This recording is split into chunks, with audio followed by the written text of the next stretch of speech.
WSK. We will. What should we do? Let's give me 40 seconds. 45 seconds. 45's fine. 3:45. Ooh, slash W time 0:45. This should be interesting.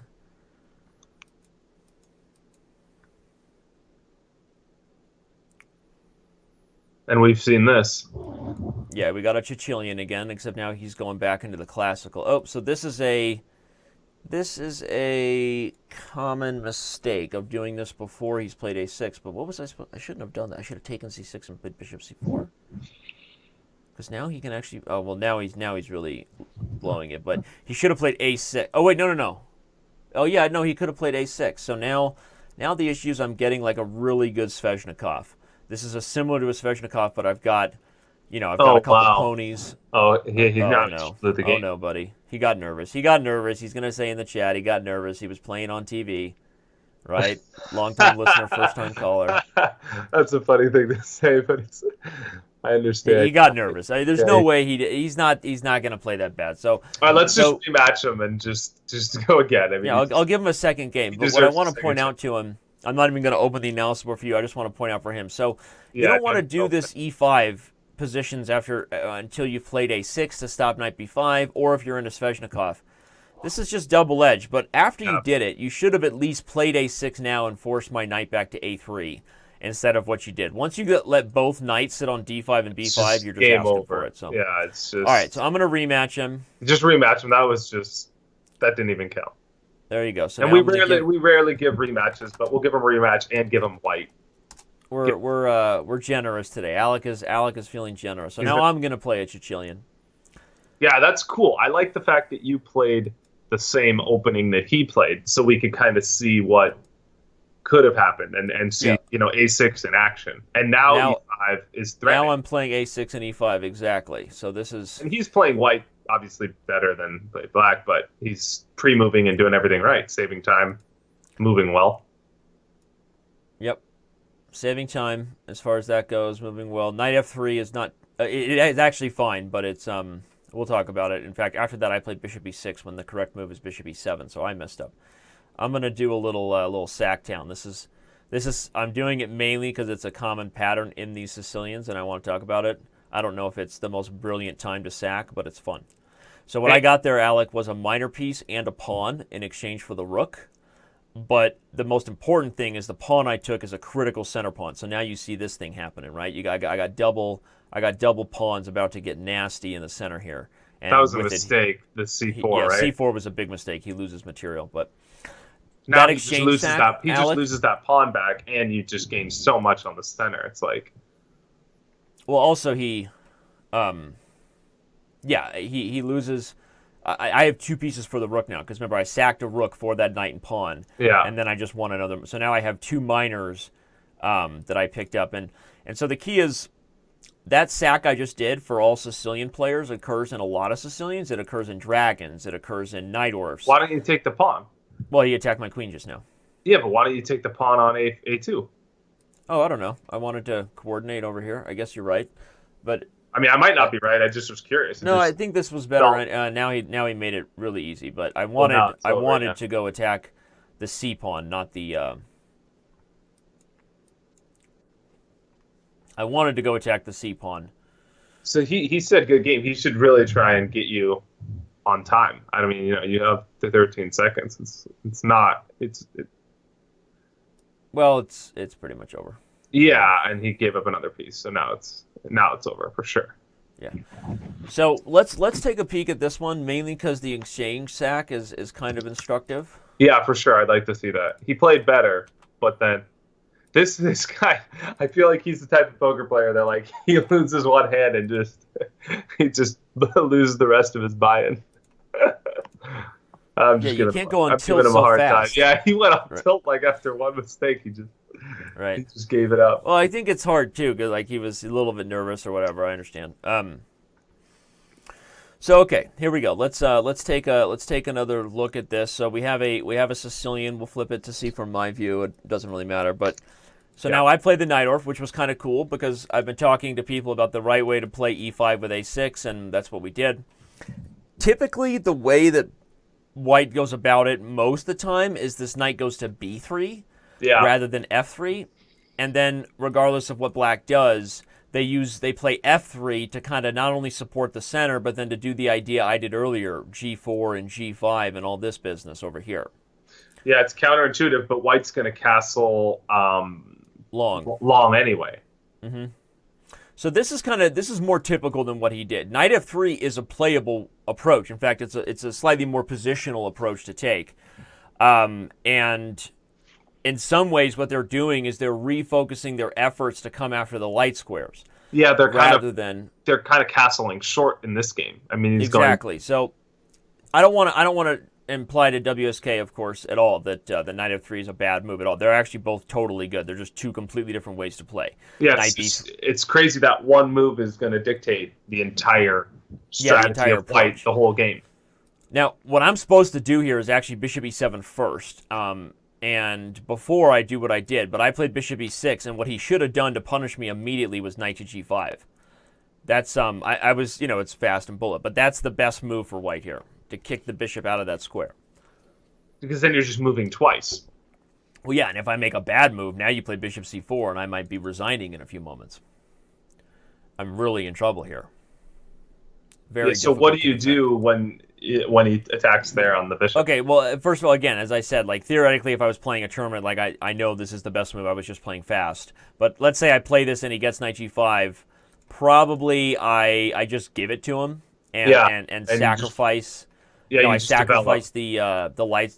I sacrifice the light square bishop in order to make sure he doesn't get like bishop c4 because I'm guarding it, and I kind of create a structure that, though weak, at least it kind of guards some critical points in the center. Yeah, but this is really good for white. I mean, yeah, it's better for white for sure. I mean, this would not have made me happy if he had actually played knight to g5. So yeah, that's a dagger move, that knight g5. Yeah. You don't really realize it, but yeah, when you see it in action. And even bishop to g4 gain a tempo is bad because, again, you play f3. Maybe I could do this and try to come around because at least then bishop to c4 isn't winning. But this is still terrible for me. I don't like this at all. Right. Yeah. So I would probably rather do what I first said and just give up the bishop and guard the light square. So yeah, okay. So let's see what he did. And that kind of let me out of that little bind, and so I stopped it. But once he allowed me to make this sacrifice, I was pretty happy. And so this is a good lesson for white in terms of why you can't play a Sicilian and then tell yourself, oh, I'm playing a better player. Let me just get castled and develop my pieces and connect my rooks, and then I'll start to think. It's like literally my biggest thing. I teach this so much because they all go into like a comfort zone when they're a little bit disheveled. Like you're like, oh, I don't know what's going on. So let me just get my pieces developed and castle, and then I'll think. You have to think about where you're developing the pieces given whatever structure is already on the board. You have to think about what squares you want them on in terms of what diagonals and squares are open. It's the quick, and then if you wonder why you're not good at blitz, it's because in blitz you shut down that part of you that knows better and goes back to just developing for development's sake. You get bad positions, you get crushed, and it's a vicious cycle. It goes up and down and around like a merry-go-round. It's not fun. So you have to think about what you're doing regardless of the time control, and then at least the lessons you learn are no longer specific to just that game. So I would bet that he probably doesn't always play this way, or if he does play like openings he doesn't know and he shuts down the critical thinking in the opening and says, just develop my pieces and get castled, then I'll figure it out. He's going to be learning similar lessons, which is you can't do that. So this is probably what you needed to do here is put the queen on d3, given how you kind of didn't play it right, or maybe at least recognize I have this threat and play bishop d3, which is wasting a developing move, but at least you're not allowing that. Not to say that this is like totally winning for black, but this is a pretty good exchange sack. Whenever you get a minor piece and a pawn for a rook, especially early in the game, it's usually really good for them because the minor piece is going to be the better piece over the rook for many moves to come. Like when a rook's going to flex their muscles in the end game when the position opens up. So especially if I get a pawn and it's a center pawn, the position really starts to go downhill, regardless of you blundering the piece. Like even if you play c3 here, I mean, who wouldn't rather be black here? I've got a dominant center, right? All of white's pieces are totally cramped. Yeah, and there's nowhere to go. I mean, he has to do like knight b3 to get out of it. But yeah, it's no fun. So hopefully that makes sense, and it's again a reminder. The C4 was a huge blunder. The C4 was like just opened up the whole Yeah, well, C4 blundered the bishop, and then I was now I'm not even down material. I'm up material. Yeah, and you just dominate the center. I mean, you Yeah. playing d4 was like the dagger. I mean, that's just so brutal for him. So okay, so some good lessons there. I mean, a few more moves wasn't super relevant. Maybe I could have taken a two, like Alex said, Yeah, but I was kind of I'm not focused saying here. it's a mistake, but I just was curious why. It just seems I Yeah. just do the obvious moves more often, and I know that sometimes they're poison pawns and stuff like that. So I didn't want to. No, in this case, you're probably right because there's no way the queen can get lost. I'll just keep gobbling up stuff. But I guess, like sometimes in Bullet, they say like a stronger player. It's like Magnus Carlsen just missed a mate in 3 and taught us steal, right? And the world went crazy because the world champion missed a mate in 3. Okay, a checkmate, a forced checkmate in 3. This like never happens, Alec. This is like big news in the chess world for the last couple weeks. Okay, So he missed it but in Bullet or missed it in normal chess? no, like over the board with hours on his clock, he missed a mate in 3. Wow. So why does that happen? It's similar to why Kramnik missed a mate in 1 while he was world champion in a match years ago against a computer. Like how do these inexplicable things happen? Because to like any amateur or anybody else, you're like, how is that possible? I see mate in 3s, and if you give me 2 hours, I'm gonna see it, right?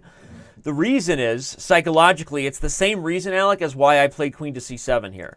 Like generally, like once someone thinks they see a win, they tend to just like follow through with it because they're evaluating other factors. Like, do I really want to spend a bunch of time looking for something new? Am I going to lose on time? So they just commit to something that makes them feel comfortable. This is a little bit extreme comparison, but I'm just pointing out that Magnus, everyone, ridiculed him or criticized him, and deservedly so. I mean, he missed a mate in 3 and then didn't win the game. He drew. But the reason he missed it is because he thought the other move he was playing was a win, and he had already calculated this other move like several moves before. So the mistake really was not even missing the mate in 3. It was not rechecking himself before he wrecked himself. He psychologically should have slowed down and made sure the line he was about to choose was a win. Because I'll put it this way. If he had gone on to win that game, he would not have been nearly upset at all for missing a mate in 3. He would have said, oh, okay, I missed a mate in 3, but I had already decided to win with this way if he was right. But the fact that he drew means that... Right. So really the psychological mistake was not checking himself to make sure that the line he was already sort of pot committed with was the right play. When it proved not to be the right play, then missing mate in 3 is like, it's like getting punched in the eye. Yeah, right? It's I mean, funny. it's I just the actually worst. learned a lot about poker and thinking about the game of poker while doing this chess stream because You know so what? many It's just, things It's because translate. I'm just a natural teacher, and you love me. Say you love me. Tell everybody you love me. I do love Danny. Yeah, this There you go. You said it on air. there's a lot of times that this happens in poker too, where you're just like so focused on I put him on this one hand or I'm going for this play, and then a different card comes, and that's like the one card that you have to reevaluate your play with because that card Right. changes your ability to execute, or now you have Right. an easy check or an easy fold or an easy all in. And when this happens in chess a lot, so then this maybe help you in poker or not. This It happens in all the chess a time lot, in right? poker. Well, it happens in chess a lot right after the time control. You make time control, meaning in these long tournaments, Alex, they have to make the first 40 moves in like 2 hours. Okay, so I don't know if there's a poker comparison to that, Alec, but the point is, right after time control, the players are a little exhausted. They've just made it through like we'll call it the first big transition of the game. Often they're headed into the end game. And at these times, if you've sort of preconceived an idea or you've been pot committed to a way you're going to win, it's very good to like recheck everything and take a breath. And not, so I don't know if there's a comparison that maybe in poker it happens after someone loses a big hand previously or wins a big hand. I don't know what psychological things might affect somebody's for sure. position, but that's often when it happens in chess. And so it's just a good lesson, and it's how, Kramnik missed a mate in 1, right, like years ago, and people are like, how could he do that? Well, like psychologically, when you're faced with things you haven't always seen before, and then you're sort of emotionally committed to an idea, you don't recheck yourself. Everybody's capable of big blunders. Yeah, it's like missing a layup. I mean, it happens. All right, well, I think Let's we'll bring the show to a close on that. I know you got to go. I do. Yeah, actually, I didn't realize what time it was. And I think it's a good way to end it on this psychological rant about why Magnus Carlsen missed mate in 3, because everybody loves talking about how Magnus Carlsen missed mate in 3. Yeah, that is interesting. Unfortunately, we have our high point of viewers right now, so I want to thank everybody. Thanks guys for showing up. we're just going to keep playing with the fans and engaging with you guys like we are. So maybe blinds going up. Victory condition said maybe that's a condition on People are Twitch. liking the stream. They want one more hour. Look at that. Thanks everyone for being here. This was fun. Thanks everybody. I'm enjoying it. Alec, we're getting so, I don't know. I only got to bang the gong once, but we bonded when it happened. But yeah, that is cool. That was good. So, all right, homie. Have a good day. See Bye, you everybody. guys. Thanks for watching, and we'll see you later. Thanks everybody. See ya.